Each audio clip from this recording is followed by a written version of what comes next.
Assalamualaikum warahmatullahi wabarakatuh dan salam sejahtera. Bertemu lagi kita dalam slot matematik tingkatan 2 KSSM untuk bab yang ke-9, laju dan pecutan bersama Cikgu Hanim. Untuk subtopik 9.1 laju, kita akan lihat satu standard pembelajaran iaitu 9.1.1 menerangkan maksud laju sebagai suatu kadar yang melibatkan jarak dan masa. Okey, pelajar, kita lihat dahulu perkataan laju.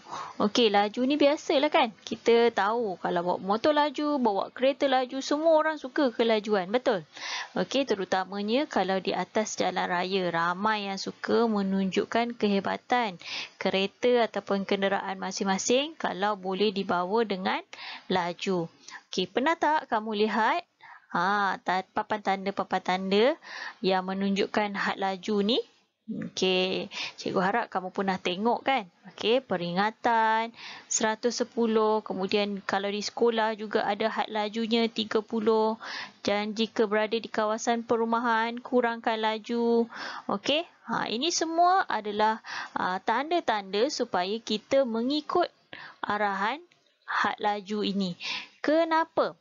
Apakah akibat yang akan berlaku sekiranya pemandu tidak mematuhi arahan had laju ini? Okey, siapa boleh fikirkan kenapa sebenarnya kita perlu ikut had laju? Okey, cikgu bagi tahulah. Salah satu sebabnya, sekiranya kita tidak mengikut had laju yang ditetapkan, mungkin membahayakan nyawa kita. Okey, contohnya di jalan highway lah Jadi di highway kita tak boleh bawa sampai 200 km sejam. Okey, kerana sekiranya kita bawa lebih daripada had laju itu mungkin membawa bahaya kepada pemandu serta penumpang-penumpang yang ada.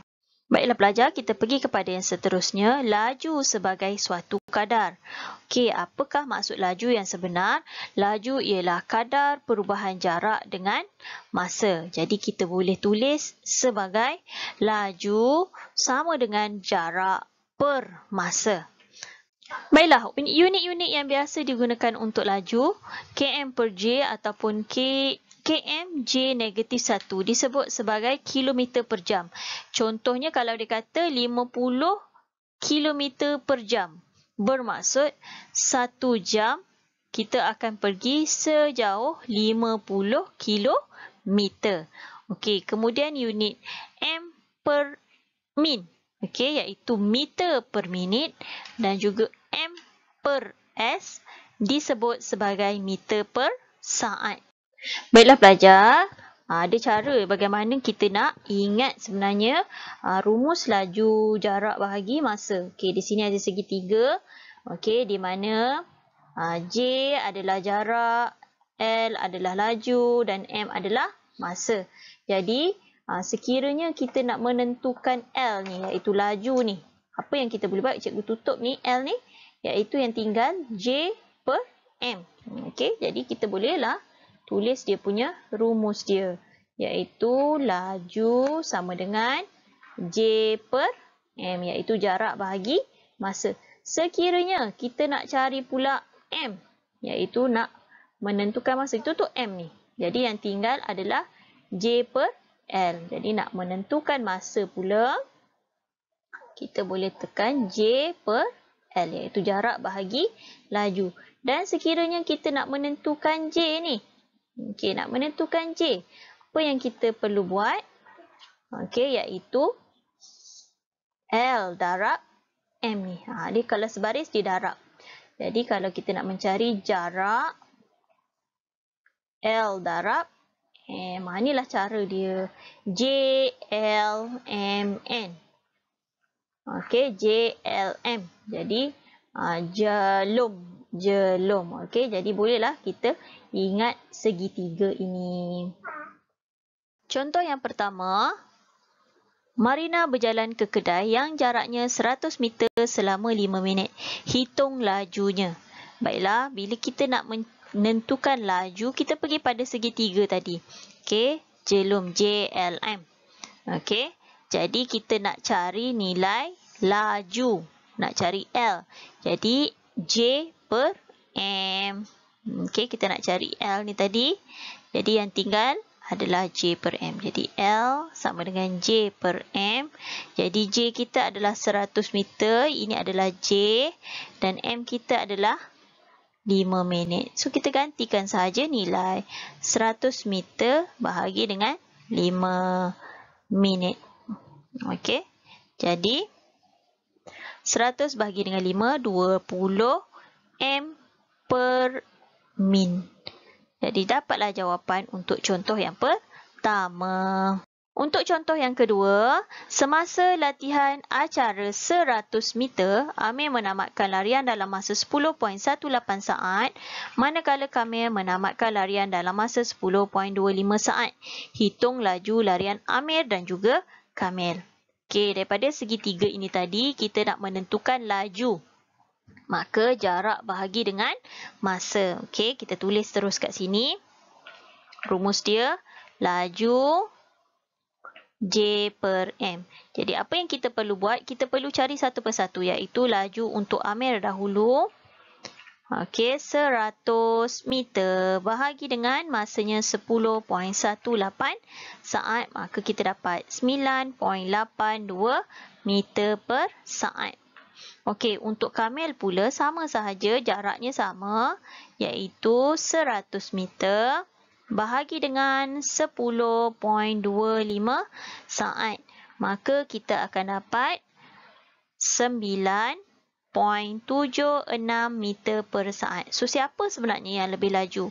Amir ataupun Kamil? Jadi, kalau kita lihat daripada bacaan laju ini, Amir merupakan pelari yang lebih laju berbanding Kamil.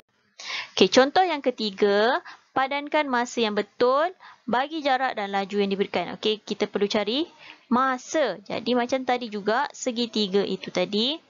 Okey, kalau tak ada dia punya gambar pun tak ada masalah. J, L, M. Jadi kita nak cari masa, yang kamu perlu tahu adalah jarak bahagi dengan laju. Okey, masa J per L. Jadi untuk yang pertama, di sini, lajunya adalah 44.1 km per jam bahagi dengan jaraknya 150 km.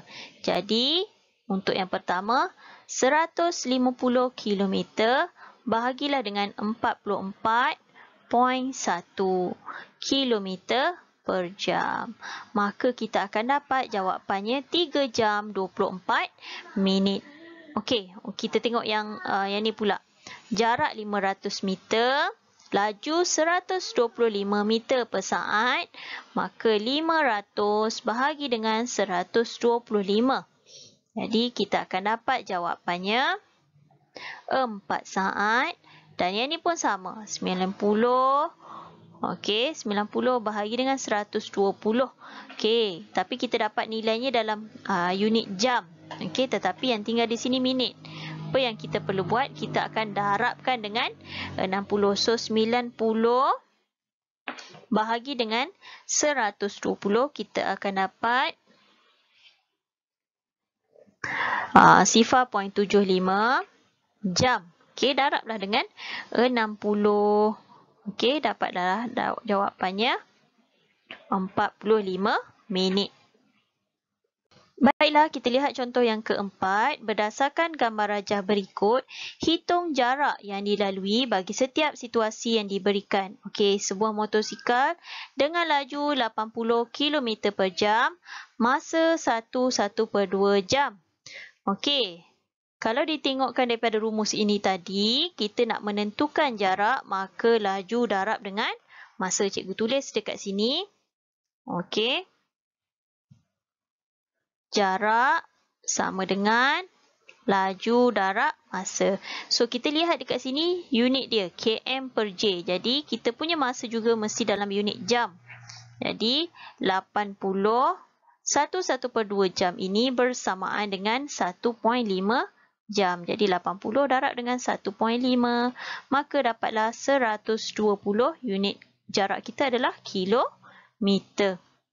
Okey, untuk yang kedua, laju sebuah jet adalah 343 km per minit dengan masa 4.5 minit. Okey, so masa 4.5 minit dan lajunya juga dah dalam unit minit. Jadi tak ada masalah, direct terus kita masukkan ke dalam rumus jarak sama dengan laju darab masa.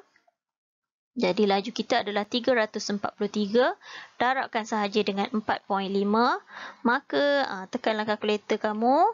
Dapatlah 1543.5 kilometer. Jadi cikgu harap dengan penjelasan daripada contoh-contoh tadi, kamu semua sudah faham bagaimana untuk menentukan laju, masa dan juga jarak berdasarkan daripada rumus. Sehingga kita bertemu lagi dalam sesi seterusnya. Assalamualaikum. Bye.